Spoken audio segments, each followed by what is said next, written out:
So hey guys, welcome back. Today we're diving into episode 12 of the Fragrant Flower Blooms with Dignity, and trust me, this one is packed with fun, emotion, and a moment that might just change everything. If you haven't watched my breakdowns for the earlier episodes yet, seriously, what are you doing? Go watch them first, because this episode hits so much harder when you know what came before. But if you're all caught up, grab your snacks, hit like to hype this up, and let's break down episode 12. The episode kicks off with the entire gang, Rintaro, Osamu, Saku, Ayato, Waguri, and Subaru, finally on their long-awaited beach trip. The mood is light and summery, and Osamu is practically bouncing with excitement. The group decides to grab firewood and fireworks for later that night, but Osamu's attention span is as short as ever. He immediately gets distracted by the smell of food stands and dashes toward them. Waguri follows him without hesitation, just as excited. The rest of the group just sighs. Of course, those two are already focused on food. They decide to let them grab snacks first, then regroup for fireworks. At the food stalls, Waguri's eyes light up as she admires all the options. "Look at these sandwiches. Don't they look amazing?" she asks. Everyone agrees and they start ordering, except Rintaro, who hangs back quietly. Subaru also seems distant. Her face is blank, her thoughts clearly somewhere else. Waguri notices this right away. Rintaro leans toward Saku and says, "Let's give them some space. Come on, let's grab something to drink." As they walk away, Saku casually asks if Rintaro ended up helping at the family shop over summer break. Rintaro nods and says, "Yeah, but only when I have time. No one forced me. I actually asked Dad myself. I wanted to help." Saku stops for a moment, a little surprised. "You've really changed, man," he says softly, impressed. Then, almost shyly, he mutters, "I'd like to try your cake sometime." Rintaro blinks. "Huh, what do you want to try?" he asks. Before Saku can answer, Rintaro spots a donut stand nearby and teases him, "Oh, do you want donuts?" Before Saku can respond, Osamu appears out of nowhere. "If you want some, just say it. Stop acting shy." Saku groans. "Cut it out, man. I don't want donuts." The rest of the group overhears and joins in, encouraging him to buy some if he really wants to. Waguri suddenly remembers, oh right, Subaru likes donuts too. Everyone turns to ask Subaru, but she politely declines, saying she's not hungry. Still, as they walk away, we see Subaru glance back at the donuts with a quiet, conflicted look, and Saku notices this. The group finally reaches the ocean, and Osamu is the first to charge into the water, yelling about how cold it is. The others soon join him, splashing and laughing. Waguri looks happier than ever, but we see Subaru standing a little apart, her smile faint. She's lost in thought, wondering if she made a mistake by coming along. "What if I'm just ruining their fun by being here?" she thinks to herself. Waguri catches sight of her and immediately notices something is off. Later, after everyone eats, the group splits up, leaving Subaru and Waguri alone. Waguri finally asks gently, "Subaru, what's wrong? You can tell me anything." And for the first time, Subaru opens up about what's been weighing on her. We then see Waguri take Subaru back to the others. Subaru stands in front of Rintaro and the boys, clearly nervous, but she takes a deep breath and says, "I need to apologize. Not because you did anything wrong, but because I haven't been honest. I don't feel comfortable being around guys. In fact, I've always kept my distance from them ever since something happened to me when I was a kid." The boys are stunned, but Subaru quickly clarifies, "I don't mean you four. You're all good people. It's just, I've always kept a wall between myself and boys. Being near them scared me. But ever since I met you guys, I feel like that wall has been slowly coming down. And I wanted to thank you for that." She turns to Rintaro specifically. "You once told me you wanted to be friends with me. Back then, I didn't think I'd ever be able to see you that way. But you really are a good guy." For a second, the moment feels heavy, until Saku suddenly splashes water at her with his foot, making her jump. "I don't know what you're talking about," he says with a smirk. "But you've been our friend from the start. If you weren't, I wouldn't even be here right now.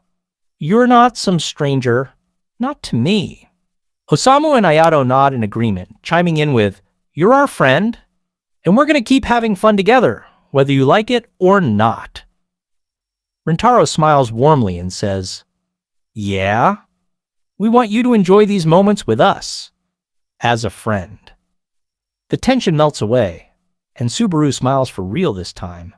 The group plays around in the water, laughing and splashing each other until even Subaru gets pulled into the fun. After that, As the sun sets, they prepare to light the fireworks. Subaru, sitting a little apart, hears her stomach growl. She barely ate earlier. Saku quietly pulls something from his bag and hands it to her, a bag of donuts. She's surprised. "When did you even buy these?" she asks. Saku just shrugs. "Don't worry about that. Just eat. Then come join us." She takes a bite, and it's like something inside her softens. "These are delicious," she says, smiling to herself. "I never thought I'd be able to make such good friends. This morning my feet felt so heavy. Now they feel light." Osamu calls from a distance. "Subaru, hurry up. We're starting." She jumps up, smiling, and runs to join them. The fireworks sequence is stunning. Everyone is laughing, enjoying the night, and we see Waguri notice Subaru's genuine smile. Waguri looks relieved, cause she knows Subaru is slowly healing. When the fireworks end, Osamu begs to buy more, but the others remind him how late it is. To everyone's surprise, Subaru speaks up. "Actually, I wouldn't mind doing some more." The group laughs and agrees to buy a few more along with drinks. Rintaro, however, decides to stay back, and so does Waguri. This is where the episode slows down and the mood changes. Waguri pulls out one last leftover firework and asks softly, "Can we light this together?" As the glow lights up their faces, Waguri smiles and says, "I'm so glad Subaru is enjoying herself. I used to think I was the only one who truly understood her, but you and your friends proved me wrong. Thank you for helping her break out of her shell." Rintaro shakes his head. "No, we just did what any friends would do. Honestly, I was shocked when Subaru opened up to us like that. I never thought she'd be able to speak so openly." Waguri nods. "That's exactly it. The old Subaru would have kept it all inside. She's changing, and a lot of that is thanks to you, Rintaro." He looks away for a second, clearly moved. "Maybe. But truth is, my life has changed too. Ever since I met you, things have gotten better. I have real friends now, people who actually get me. And for that, thank you, Waguri." Waguri's eyes widen slightly, and before he can stop himself, Rintaro blurts out, "Waguri, I like you." There's a quiet pause. Waguri's face turns red as she processes what he just said. The moment is heavy, intimate, until Osamu suddenly jumps in from behind and startles them both. "Bro, what are you doing creeping up like that?" Rintaro yells, flustered. But it's too late. The whole group senses something just happened. "Rintaro, why are you so red?" "Waguri, what's going on?" Osamu teases. Rintaro panics, grabs his things, and says, "Nothing. Nothing happened. Let's just go." As the group heads back, Waguri is still lost in thought, blushing deeply. Did Rintaro just confess? Meanwhile, Rintaro is on his way home, clutching his head in embarrassment. What did I just do? Why did I say that out loud? What if Waguri avoids me now? But despite the panic, he admits to himself that he feels oddly relieved. On the other side, Waguri walks home with Subaru, who notices her flushed face and asks what happened. Waguri quickly denies anything, but her heart is clearly still racing. And just as they're about to reach home, Waguri's phone rings. It's not her family. It's Rintaro, and that's it. Fade out. Episode ends. And that's where episode 12 leaves us, with a quiet confession, a huge step forward for Subaru, and a cliffhanger phone call that sets the stage for what's coming next. So tell me, what did you think of this episode? Did Rintaro's confession catch you off guard? How do you think Waguri will respond in episode 13? Let me know in the comments below. And as always, if you enjoyed this breakdown, don't forget to hit like, subscribe, and ring the bell.